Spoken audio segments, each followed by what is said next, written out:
अस्सलाम वालेकुम मोअज़्ज़ज़ ख़वातीन साहब, प्रोग्राम राइट एंगल और मैं हूं अली मुमताज़। नाज़रीन, ईद का मौका है, तमाम देखने वालों को, सुनने वालों को हमारी तरफ से ईद की खुशियां मुबारक।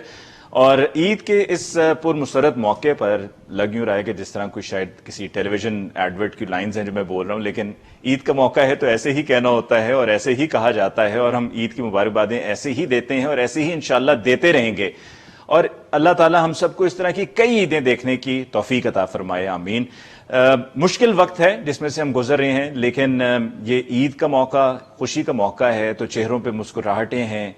जो हमारे से बिछड़ गए हैं इस ईद के मौके पे हमारे साथ नहीं, हम उनको याद कर रहे हैं और हम ये दुआ कर रहे हैं कि अल्लाह ताला उनकी मगफिरत फरमाए, अल्लाह ताला उन्हें जवार रहमत में जगह अता फरमाए। जो लोग बीमार हैं, अल्लाह ताला उन्हें सेहत अता फरमाए, वो जल्द अज जल्द सेहत याब हो जाएं। और इंशाअल्लाह इस दफ़ा तो ईद पर हम उस तरह से ईद को नहीं सेलिब्रेट कर पा रहे, लेकिन ये हालात, ये वक्त गुजर जाएगा, अच्छे हालात आएंगे और हम ईद को उसी तरह से सेलिब्रेट करेंगे कि जिस तरह से हम पहले किया करते थे। लेकिन ईद की ये सादगी से मनाने से इंपॉर्टेंस कम नहीं हो गई है या इसकी खुशी किसी भी तरह से कम नहीं हो गई है। आज के प्रोग्राम में हम ऐसे कुछ दो मेहमानों से, कुछ दो दोस्तों से गपशप करने जा रहे हैं जो किसी तारुफ के मोहताज नहीं है। जबरदस्त आर्टिस्ट हैं और इंसान बहुत जबरदस्त हैं, और उनकी तारीफों में ही मैं प्रोग्राम के अगले 40 मिनट गुजार सकता हूं। और ये सिर्फ लफाजी नहीं है, या ये सिर्फ इसलिए नहीं है कि मैं भी सेट पे बैठा हूं, ईद का प्रोग्राम है तो लिहाजा ये सब कहना है। ये सब वो बातें हैं जो मैं दिल से कह सकता हूं, क्योंकि मैं इनको सिर्फ एज एन आर्टिस्ट नहीं बल्कि ऑफ स्क्रीन भी मैं इनको जानता हूं। और मैं जानता हूं कि ये अपने फन से कितनी मोहब्बत करते हैं, कितने पैशनेट हैं, और ऑफ स्क्रीन भी ये दुनिया का दर्द अपने दिल में रखते हैं और उनकी मदद जहां जहां जब जब मौका मिलता है और उनको करते हैं। और पैशनेट इतने हैं कि एक वक्त गुजर जाता है, गुजर जाने के बाद इंसान कहता है जी काफी काम कर लिया, बहुत हो गया, अब कुछ और करते हैं, आराम से बैठते हैं, बहुत फेम मिल गया। लेकिन आज भी उतना ही पैशन है कि जिस तरह शायद अभी अभी काम शुरू किया है। तो अब विदाउट एनी फर्दर डिले बात करते हैं जी हम हमारे प्यारे, हमारे खूबसूरत भाई काशिफ महमूद। आपको बहुत बहुत ईद मुबारक and welcome to the show. Thank you so much Ali. मेरी तरफ से आपको, आपकी जितनी भी यहाँ पे टीम है, आप सबको और पूरे अहले पाकिस्तान को, अहले इस्लाम को ये बड़ी ईद जो है वो बहुत बहुत मुबारक हो। और इस दुआ के साथ कि इस ईद कुर्बा पे हमने जितनी भी कुर्बानी अल्लाह के हजूर पेश की, अल्लाह ताला उसे अपने बारगाह में कबूल करे और उससे हम सब की जिंदगियों को मुनव्वर करे, आसानियां पैदा करे, आमीन। और साथ में जी दूर हैं बहुत, लेकिन बरतानिया में पाकिस्तान है, और दूर होने के बावजूद हमसे राब्ते में भी रहते हैं, और पाकिस्तान में ना होने के बावजूद भी पाकिस्तान में ही होते हैं एक तरह से, क्योंकि ये दिलों पे राज करते हैं। यासिर अख्तर, बहुत बहुत शुक्रिया हमारे प्यारे यासिर अख्तर। मैं सोच रहा था कि आज हम कहते हैं हमारे वजीर आजम साहब के बारे में कि हमारे प्यारे वजीर आजम, आज बड़ा मैच पड़ गया है, एक तरफ काशिफ महमूद, दूसरी तरफ यासिर अख्तर। तो ये दो प्यारी शख्सियात हैं, पता नहीं कि क्या बनेगा उनका कि जो अपने आप को प्यारा कहते हैं। यासिर भाई बहुत बहुत ईद मुबारक। ईद मुबारक। वालेकुम अस्सलाम। पहले आपने इतना कुछ अच्छा बोल दिया, मुझे मौका नहीं दिया। Thank you news one, thank you Ali and Kashif Mahmood. मैं तो वैसे ही तुम्हारा बहुत बड़ा फैन हूं। अरे बहुत शुक्रिया। पहले मैच में तो आपने मुझे लेंथों से हरा दिया है, और वो मैच जो है अगर आपने शक्लों का मुकाबला करना है तो शक्ल तो सूरत में तो आप हमसे बहुत बहुत बहुत आगे हैं।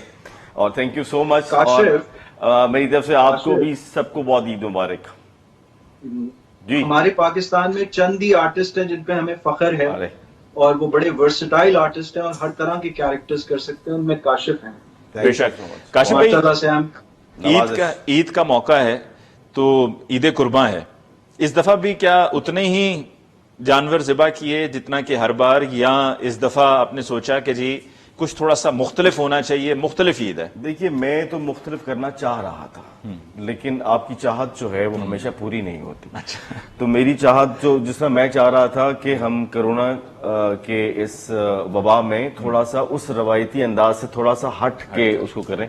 लेकिन हमने कोशिश ये की है कि जिस तरीके से हम अपने घर में मतलब गोश्त जो है वो बांटते थे और बहुत रश लगता था, इस दफा हमने कोशिश ये की कि हम उसको पैकेट्स में बना के वो सोशल डिस्टेंस को मेंटेन करने की कोशिश की है, कि ताकि ये जाती वबा जो है, जो कि इस वक्त जा रही है, बाय बाय टाटा कर रही है अल्लाह के फजल से, वो चली जाए, वापस ना आए। इंशाल्लाह। तो वो सोशल डिस्टेंसिंग से आपने लोगों में फिर जो Definitely, मुस्तैकीन हैं, अगर आप अपने घर का गेट खोल लेते हैं और जिस तरह लोग सोसाइटीज में आपको पता है आते हैं और आपको, और जहां पे हर साल आते हैं और कई ऐसे, क्योंकि अल्लाह का शुक्र है कि कुछ 7-8 साल तो हम इसी घर में हो गए, तो वो हर साल वो चेहरे आते हैं। तो इस दफा कोशिश ये की है कि वो जो डिस्टेंस है उसको मेंटेन करें। यासिर भाई बरतानिया में क्या सीन है, वहां पर ईद कैसे इस दफा मनाई जा रही है? क्या वहां पर लोग वो सोशल डिस्टेंसिंग का ख्याल रख रहे हैं या बरतानिया में सब अमन है, कंट्रोल में है सब?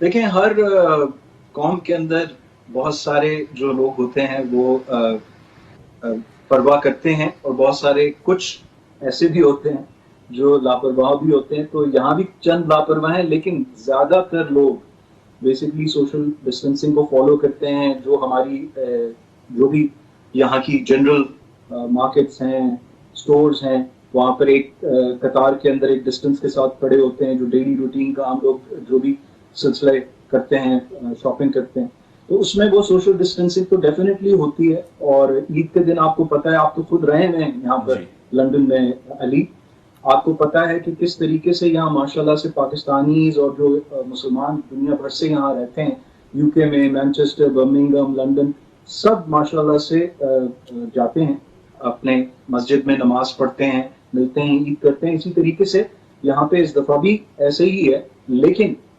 डेफिनेटली जो SOPs हैं, जो भी एक जनरल वे है सोशल डिस्टेंसिंग का, एक तरीका है, उसको इन्होंने अपनाया हुआ है और बड़े तरीके के साथ चल रहे हैं। मैं खुद, मेरे ख्याल से अभी कोई 3 महीने से मैंने बाल नहीं कटाए हुए और अभी भी नहीं कटवाए तो अब जो माशाल्लाह से ये खुली हैं सारी पिछले कोई 1.5 हफ्ते से। तो यासिर भाई क्या वो घर पे कैंची नहीं चलती? अब चलाने की कोशिश की है यार, लेकिन वो कैंची चोरी हो गई थी। कैंची चोरी हो गई?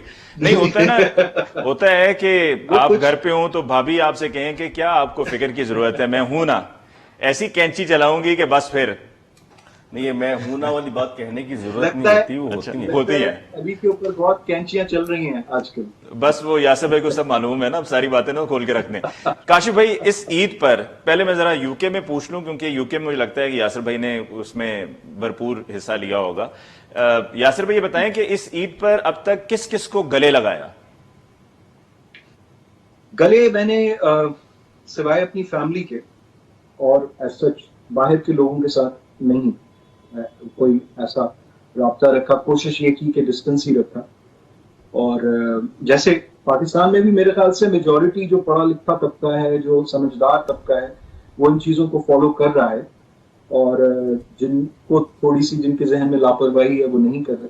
तो हमने यही कोशिश की इस दफा कि जो बिल्कुल ही करीब के लोग हैं, जैसे जो घर में रहते हैं, उनके साथ डेफिनेटली हमने गले मिले, ईद मिला। बिल्कुल।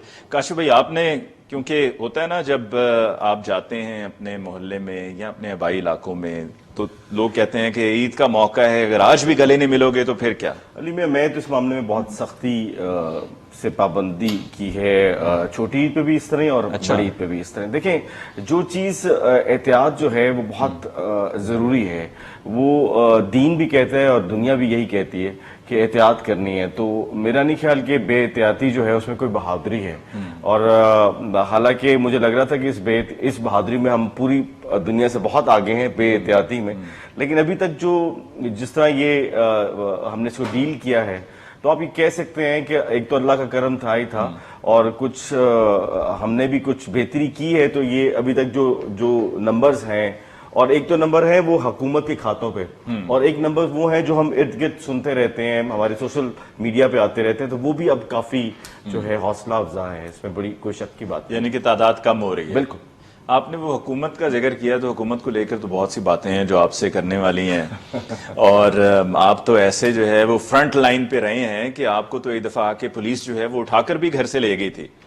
वो भी आपके साथ ये वाकया हुआ था। बिल्कुल बिल्कुल, कि आप इतना फ्रंट लाइन पे खेल रहे थे और आप निकल के चौके छक्के लगा रहे थे कि आप उनके रडार में आ गए थे, और आपको आके फिर उन्होंने कहा कि जरा आ जाइए हमारे साथ।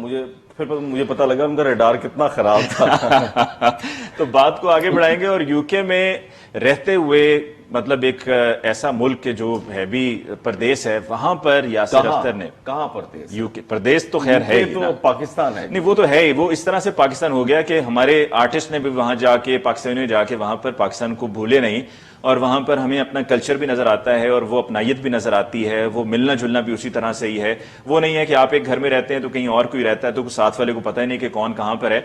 लेकिन वहां पर यासिर अख्तर ने ऐसी प्रोडक्शंस की कि जो बड़ी मुश्किल थी और फिर बड़ी अच्छी रही। एक सरदाग वहां पे मैनचेस्टर में शूट हुआ था, and I think it was back in 2005 2006 में, ऐसे ही था 2006 ये में बेसिकली जब हम टीवी लॉन्च हुआ था तो उस वक्त की बात। सर्द आग। और फिर उसके बाद अब रिसेंट उनका एक और प्रोजेक्ट आजाद, इस पर भी हम बात करेंगे लेकिन एक ब्रेक के बाद।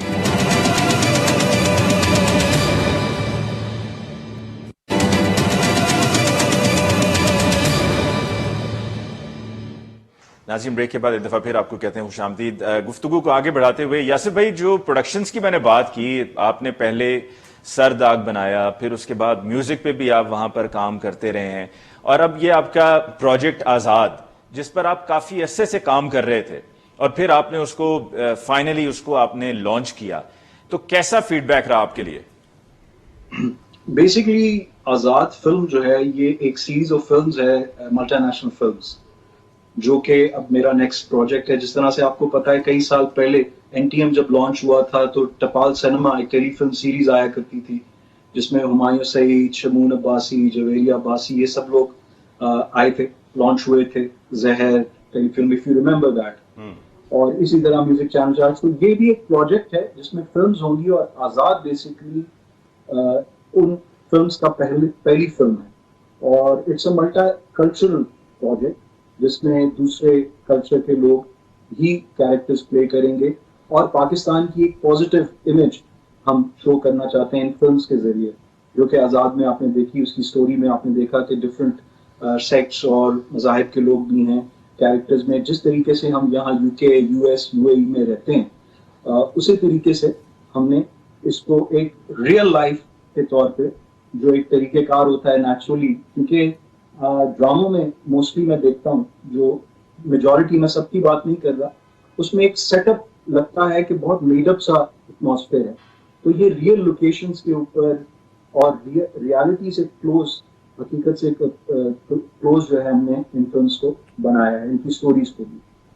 बल्कि मैं यासिर भी चाह रहा था कि हम जरा एक झलक भी देख लें आजाद की, ताकि जो हम बात कर रहे हैं वो देखने वाले भी उसके साथ रिलेट कर सकेंगे। मेरी माँ, मेरा छोटा भाई इज्जत और मैं पाकिस्तान से भाग कर लंदन आए। Thank you.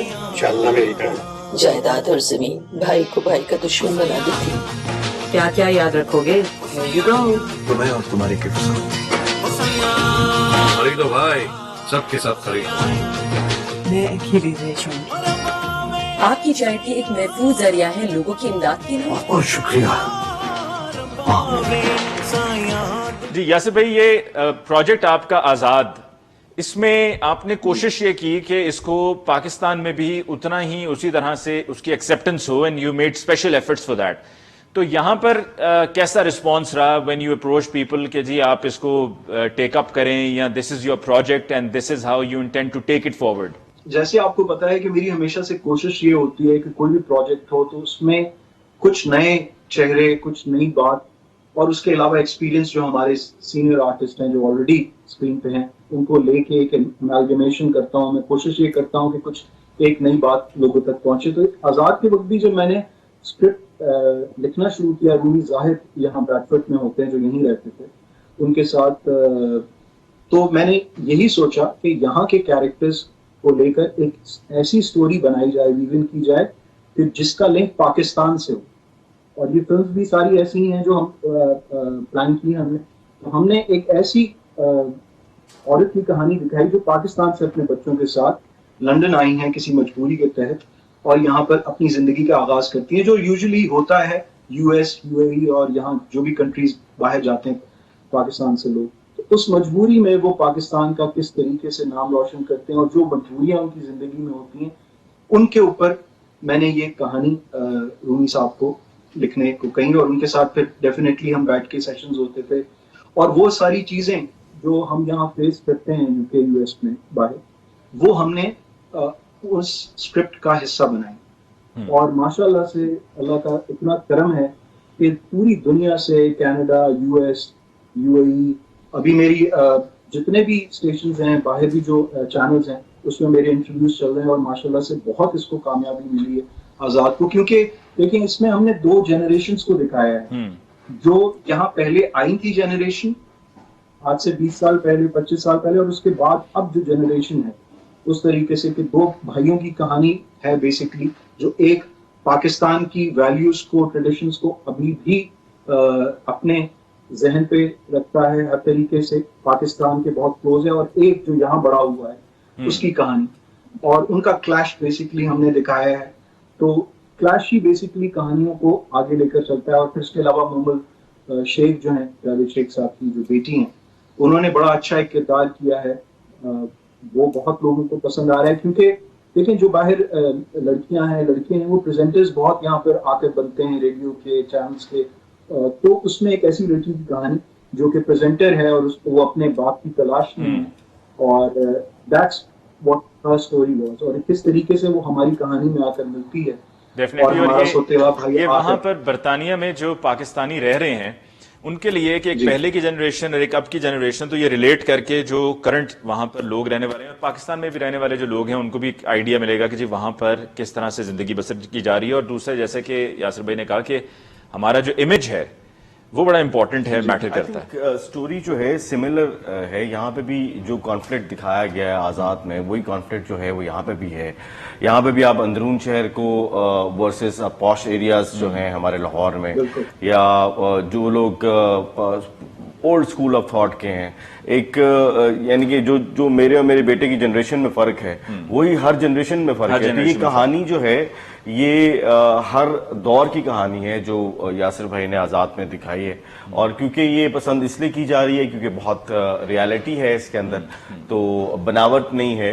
हर कोई रिलेट करता है कि अच्छा ये तो मेरे साथ हुआ या मेरे किसी और के साथ हुआ। तो ये बहुत आपने अपने बेटे का जिक्र किया, बेटे को एक्टिंग का है शौक, कोई आपको नजर आता है कि इसमें ये एक्टिंग वाला करंट है? देखिए, अगर किसी में होगा तो वो करना चाहे तो जरूर करे, लेकिन ये जरूरी नहीं है क्योंकि उनका बाप एक एक्टर है तो उन्होंने एक्टर ही बनना है। तो ये उनके अपने टैलेंट पे डिपेंड करता है। अगर होगा तो जरूर, नहीं होगा तो कुछ और काम। तो कभी कोई कमेंट वगैरह किया देखकर आपको ड्रामे में कि हाँ, अब कुछ, क्योंकि जो आशियाना ड्रामा था वो एक दिन मेरे पास कोई उसकी कैसेट वगैरह तो कुछ है नहीं, तो जो जावेद कौडू साहब हमारे जो एक्टर, उन्होंने आना था मेरे घर में। तो मैं सोच रहा था कि यार कौडू साहब आएंगे और मेरे बच्चे अगर उनको ना पहचान पाए तो बहुत होगा, क्योंकि उन्होंने, कौडू साहब ने बड़े अरसे से काम नहीं किया। तो मैंने कहा चलो आज तुम्हें एक चीज दिखाऊं। तो मोबाइल पे ही मैंने वो लगाया।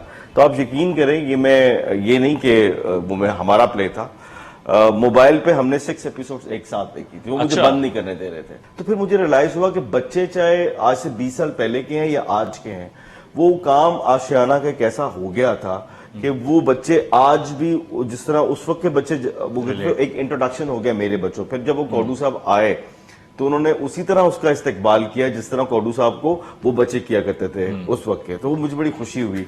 आपको लगता है कि अब वो जो प्रोडक्शन पहले होती थी, जो काम पहले हो रहा था, वो अब भी हो रहा है या? अली बिल्कुल हो रहा है, बल्कि अच्छा काम हो रहा है, इसमें कोई शक की बात नहीं है। देखिए, बात यह है कि जब भी किसी काम की बहुतात होती है, काम ज्यादा होता है, तो उसमें फिर फर्क तो पड़ता है। लेकिन आप ये नहीं कह सकते कि भाई इस दौर में अच्छा काम नहीं हो रहा है। इस दौर में बहुत अच्छा काम हो रहा है, और जिसकी जिंदा मिसाल है कि ये जो प्रोडक्शन है वो यहाँ से कहाँ चली गई और कितने ड्रामे होते हैं। और फिर बात ये है कि आप उस शख्स को क्या कैसे कुछ कह सकते हैं जिसका बिक रहा है और उसका चल रहा है।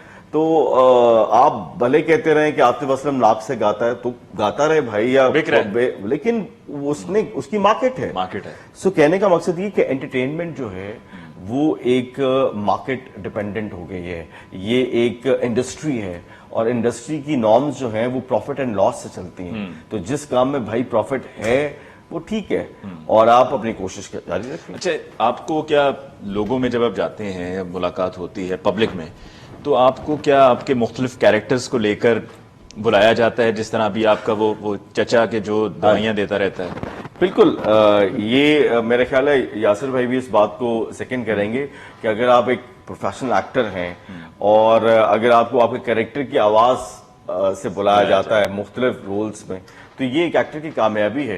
क्योंकि रिसेंट पास में मैंने कुछ विलन के रोल बहुत ज्यादा किए हैं और राजा राजा कर दी हमारा एक बहुत ही सुपर हिट प्ले था, तो उसमें भी मैं एक विलन चचा था। नहीं तो ये आपको चचा और विलन बनने का अचानक ये क्या सीरीज चल पड़ी है? अरे बाप बन चुके हैं भाई, चचा तो बड़ी मेहरबानी है। बाप तो आजकल वो बने हुए हैं ना। हाँ, तो बाप की बजाय अब ये चचा बना रहे हैं, तो थोड़ा सा चेंज आ रहा है। दवाइयों वाला चचा। हाँ, दवाइयों वाला चचा नहीं, मतलब वो सिर्फ बाप के बेचारे के पास तो कुछ नहीं है करने के लिए, कभी कुछ करने के लिए आते, लेकिन चचा के पास कुछ मार्जिन होता है। ब्रेक के बाद हम लौट कर आएंगे तो मैं चाहूंगा कि यासिर भाई से जरा उस दौर की बात की जाए कि जब एज अ सिंगर हर तरफ यासिर भाई की धूम थी और वो मेरा घर एक वर्लपूल, वो सीजन और फिर वो गाने चांदनी जो आज भी लोग उन गानों को याद करते हैं और वो आज भी लोगों को याद हैं, भूले नहीं हैं। जबकि अब तो ये होता है ना कि गाना एक आया, कुछ अरसा चला और वो गया, लेकिन वो गाने तब के आज भी लोगों को याद हैं। इस पर बात होगी एक ब्रेक के बाद।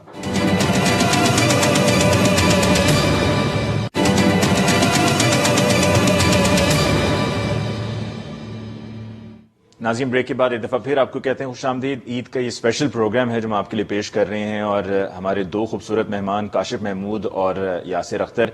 मैंने प्रोग्राम की ओपनिंग में भी ये कहा था खूबसूरत मेहमान, उसके बाद अब कह रहा हूँ दोनों शायद इत्तेफाक इस बात से ना करें, लेकिन हकीकत यही है। वो माने या ना माने, मैंने तो कहना है और मैं कहूँगा, क्योंकि मुझे पता है कि जो मैं कह रहा हूँ मैं ठीक कह रहा हूँ, सच कह रहा हूँ। ऐसे ही काशिफ भाई? हाँ आप कह रहे हैं, ठीक है। यासिर भाई, वो दौर मेरा घर, खूबसूरत लोगों को सब लोग खूबसूरत नजर आते हैं। यासिर भाई, वो दौर मेरा घर एक वर्लपूल, आपको वो चांदनी और वो सारे गाने लोग तो आज भी सुनना चाहते हैं, लेकिन वो जाहिर बात है उस वक्त के थे। अब दोबारा अगर सुनना है तो वो आप ही के जरिए सुना जा सकता है। मैं यहाँ पे एक बात कर लूं, क्योंकि मैं उस दौर का व्यूअर रहा हूँ कि जिस दौर की आप बात कर रहे हैं कि हमने as a viewer Yasir Akhtar को बहुत देखा है। मुझे ऐसा लगता है कि यासिर ने जो काम किया है वो वक्त से पहले कुछ काम होता है ना, जिसका दौर आना होता है, उसके जो मौजूद होते हैं, पायनियर्स होते हैं। तो वो जो एक मॉडर्न स्क्रीन हुई, मॉडर्न लाइटिंग हुई, उस चीज के अगर हम पायनियर्स गिने ना, को कौन कौन थे जिन्होंने उन कामों को शुरू किया था, तो यासिर अख्तर का नाम उसमें बहुत नुमाया है। तो इन्होंने कुछ काम ऐसे किए जो दौर बाद के थे वो पहले कर दिए। तो यासिर भाई, उस दौर को अगर दोबारा उस याद को ताजा किया जाए, और अब तो कई मरतबा मुझे ये भी लगता है कि आप एक्टिंग भी इतनी संजीदा एक्टिंग करते हैं, प्रोडक्शन पे इतनी मेहनत करते हैं कि कहीं ऐसा तो नहीं है कि गाना या आपकी जो सिंगिंग है वो बैकएंड पे चली गई है? ऐसा कुछ भी नहीं है। पिछले 5 साल में मैंने 3 सिंगल्स रिलीज किए हैं। सनसनी, टेक इट इजी, जो कि एक टर्की में शूट हुआ है, एक लंदन में शूट हुआ है, फिर पाकिस्तान में भी अभी आके किया, जिसकी वजह से मेरा अभी रिसेंटली आप जाकर देख सकते हैं BBC म्यूजिक के ऊपर प्रोफाइल आपको मिलेगा। मेरा जितना सोशल मीडिया है वो BBC म्यूजिक के ऊपर आपको मिलेगा। तो ये भी एक पाकिस्तान के लिए एक बहुत अच्छी फख्र की बात है। दूसरी चीज, Kashif, thank you very much, आपने ये सारी बातें कही मेरे लिए, और मैं आपका खुद, जैसे मैंने कहा कि मैं बहुत बड़ा फैन हूँ, because you such a versatile. And दूसरी चीज है कि इंसान बहुत अच्छे हैं आप, एक तो आर्टिस्ट अच्छा होता है, इंसान बहुत अच्छे। जज़ाकल्लाह। सो कहने का मकसद ये है कि मैंने हमेशा यही देखा है, जब हम म्यूजिक चैनल चार्ट्स हमने शुरू किया था, इफ यू रिमेम्बर, NTM में, तो जितने भी लोग आए, चाहे वो लाहौर से थे, इस्लामाबाद से थे, कराची से थे, फखर आया मेरे पास कि जी नजम और फखर आए, नजम शिराज, तो कहते थे जी आप लाहौर के आर्टिस्टों को चांस नहीं देते। मैंने कहा क्यों नहीं देते?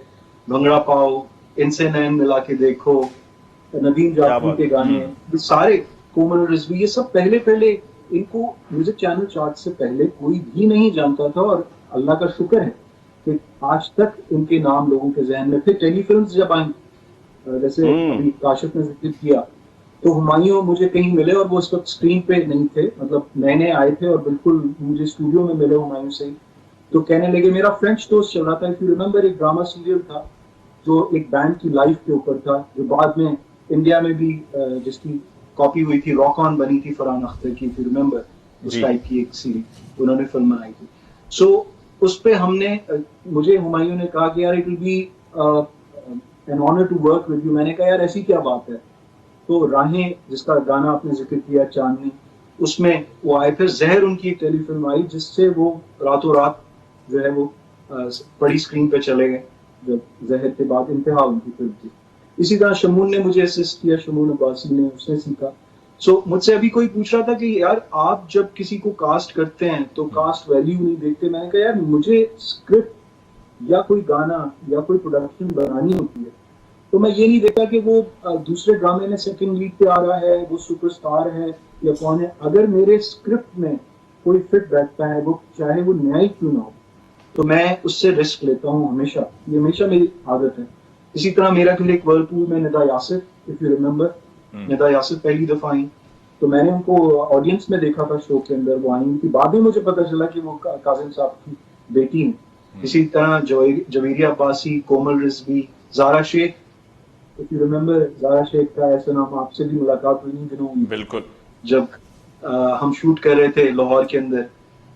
Tuba Siddiqui, oh my love, नहीं तुमसे बढ़ के कोई यहाँ दूजा जान दो। मैं अगर मिला होता यहाँ ना भी उस जब वक्त मैं से तो मुझे आशियाना ना बनाना पड़ता अपने लिए। बहुत ज्यादा अब इतनी अच्छा कहानी हो यासिर जाएगी भाई, कि बातें काशिफ को बहुत बोलने सी का हैं, वक्त नहीं मिलेगा। वक्त जो है वो अनफॉर्चुनेटली कम है और मुझे बार बार मेरे टॉक बैक में जो है वो कहा जा रहा है यासिर भाई से कहीं गाना सुना दें, यासिर भाई से कहीं गाना सुना दें। तो यासिर भाई जो ये बार बार मुझे कान में कहा जा रहा है वो फरमाइश पूरी कर दें। अच्छा ओके। तेरे नाल दिल मिल लिया, कलियां दा रंग खिल लिया, ओ गम सारे दूर हो गए, खुशियां दा चन्न चढ़िया, आजा बलिए प्यार दिरते तो रल मिलिए, बागा च बाहर दिरते तो रल मिलिए। वाह कमाल। काशिफ भाई ये गाने तो आज भी, अभी यासिर भाई गा रहे थे ना, तो यूं लग रहा था कि अभी गए। बिल्कुल ऐसे जो ही। कि आपने बात कही कि ये उस वक्त प्रोड्यूस हुए कि जब बाद में लोग इस तरफ आए और इन्होंने पहले ट्रेंड सेट कर दिया। No doubt he is a trend setter. और ये वजह है कि अभी ये लाहौर पिछले दिनों में आए हुए थे, आई बिलीव पिछले साल आए थे, तो लाहौर शहर में ये बाजार में मैं और ये यासिर भाई हमें इकट्ठे जाने का इत्तेफाक हुआ। जहां जा रहे थे वहां पे यासिर भाई के फैंस मौजूद थे। बिल्कुल देखिए, कुछ लोग ऐसे होते हैं कि जो स्क्रीन पे अगर आपको उतने नजर ना भी आए तब भी क्योंकि उन्होंने लोगों के दिल जीते होते हैं तो वो आप हमेशा इन रहते हैं। जिस तरह मैं अक्सर एक मिसाल देता हूं, आसिफ रजा मीर साहब बड़े अरसे के बाद एक प्ले करने के लिए आ रहे थे और उसमें मैं और नैयर इजाज साहब उनके साथ थे और अब आसिफ भाई बहुत डरे हुए थे कि यार इतने अरसे के बाद मैं आ रहा हूं, मुझे कौन मतलब ना पहले हम क्या काम, कम से कम को 18-20 साल का गैप था और सरकार साहब एक सीरियल था, टाइटल रोल कर रहे थे, इतना बड़ा पग्गा ऊपर डाला हुआ था और ये सब कुछ जिस तरह हम आज सीन्स ज्यादा करने या ये करने वो करने। तो मैंने उनको ये कहा कि आसिफ भाई आप चंद उन लोगों में से हैं, अगर मैं कहूँ ना आसिफ कोई नहीं मानेगा, आसिफ रजा किसी को पता नहीं लगेगा, आप हैं आसिफ रजा मीर, आपको पूरी दुनिया पूरे नाम से जानती है। और वही हुआ, मैं और नैयर इजाज साहब रात को अगर हम गए हैं कोई वहां पे, उस वक्त कोरोना नहीं था, काफी साल पहले की बात कर रहा हूं, तो वहां पे आसिफ रजा मीर सब ने पूरा नाम लिया। अब इसी तरह शहनाज शेख सब जानते हैं, सब जानते हैं, इस जनरेशन ने उसका काम नहीं देखा फिर भी जानते हैं। बाबरा शरीफ इस जनरेशन ने उसका काम नहीं देखा, सब जानते हैं। यासिर अख्तर इस जनरेशन ने काम देखा भी है लेकिन they are the trend setters. तो इन लोगों ने लोगों के दिल जीते हुए, तो इसकी काम की मोहताज नहीं, काम की मोहताज नहीं। काशिफ भाई ये ऐसा होता है घर में आपको कि चूंकि आप एक प्रोफेशनल एक्टर हैं तो घर में कभी कोई बात ऐसी आप कह रहे हो, कोई सूरत हाल ऐसी हो कि जहाँ पे कोई पॉइंट ऑफ व्यू आप अपना एक्सप्लेन कर रहे हो या अपना किसी को किसी बात पे कायल करने की कोशिश कर रहे हो तो आपसे कहा जाए कि ये एक्टिंग मत करो, ये एक्टिंग कर रहे हो ना। मुझे एक्चुअली मैं अपने भाइयों में सबसे बड़ा हूँ और खलील रहमान कमर साहब ने कहा था कि जो बड़ी बहन होती है वो आधी माँ होती है और बड़ा भाई जो है वो तकरीबन 60% माँ, तो आप उसको बाप तो उसको कह लें। सो क्योंकि अल्लाह मेरे वाले साहब को उनकी रहमत करे, करवट जन्नत नसीब करे, 2 साल पहले उनका इंतकाल हुआ, तो अब उससे पहले उनकी बीमारी भी थी और मैंने उनका पार्ट अदा किया, करने की कोशिश कर रहा हूँ। सो मेरे साथ तो ऐसा पर्सनली नहीं होता कि किसी ने मुझे ये कहा हो, लेकिन हाँ आजकल मैं ना एक मुश्किल काम सीखने की कोशिश कर रहा हूँ जो कि मेरे लिए बड़ा मुश्किल है, लेकिन मैं कोशिश कर रहा हूँ, और वो है चुप रहना।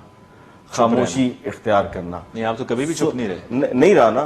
तो मैं अपने अगेंस्ट काम करने की कोशिश कर रहा हूं कि कोई खामोशी किसी की बात सुनी भी जाए, वरना मुझे ऐसा लगता है कि हम सब सुनाना चाहते हैं, सुनना नहीं चाहते। तो अब सुनाने वाले एंकर्स तो बहुत हो गए हैं हमारे पास। आप चुप ही नहीं रहे ना। अगर आप चुप रहे होते तो शायद 2018 से लेके अब तक हुकूमत शायद किसी और की होती। अच्छा, मुझे पता था कि यासिर भाई कि इसने इस तरफ आना ही आना है। तो भाई आप आ गए हैं कि आपने क्या पूछना तो मतलब आपने जो है, सबसे पहले ना मुझे बड़ा अच्छा लग रहा है। आप चुप मैं नहीं अक्सर रहे। देखता था कि ये सारे जो जितने भी सियासतदान आते हैं लिखते बहुत हैं। लिखते बहुत है। क्योंकि यहाँ पे इतना अच्छा ये कॉम्बिनेशन बना हुआ है कि लिखने का मजा बड़ा आ रहा है। हालांकि लिखा मैंने कुछ टेबल भी की नहीं हाइट भी मुनासिब है उसके लिए। हाँ, लिखे में देखिए मैंने कुछ भी नहीं लिखा, लेकिन यूं लिखने का बड़ा मजा। यहाँ पर भी आपने आशियाना ही बनाया है।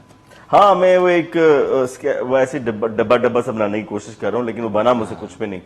लेकिन चूचू का मुरब्बा ही हो गया। लेकिन मुझे सिर्फ ये बता दीजिए, बड़ा जोर लगाया आपने गाड़ियों पे, पैदल। मैं आज यहां से शुरू कर रहा हूं करतबा चौक से, आज मैं वहां जा रहा हूं, आज मैं शुरू करूंगा अपने इलाके से, घर के पास से, और आज मीनारे पाकिस्तान जाऊंगा। अच्छा, नहीं तो और कौन सी जमात की? मैं नाम लेना बीजेपी की बात तो नहीं करूंगा, या डेमोक्रेट्स की, या क्योंकि मैंने लिबरल डेमोक्रेट्स की, कंजर्वेटिव्स की। मैं यहां पर आपकी जमात की बात कर रहा हूं, जिसके लिए आपने भरपूर जोर लगाया। देखिए, आप पूरी बात कीजिए ना। नारे तो हमने नवाज शरीफ के लिए भी बहुत लगाए हुए हैं।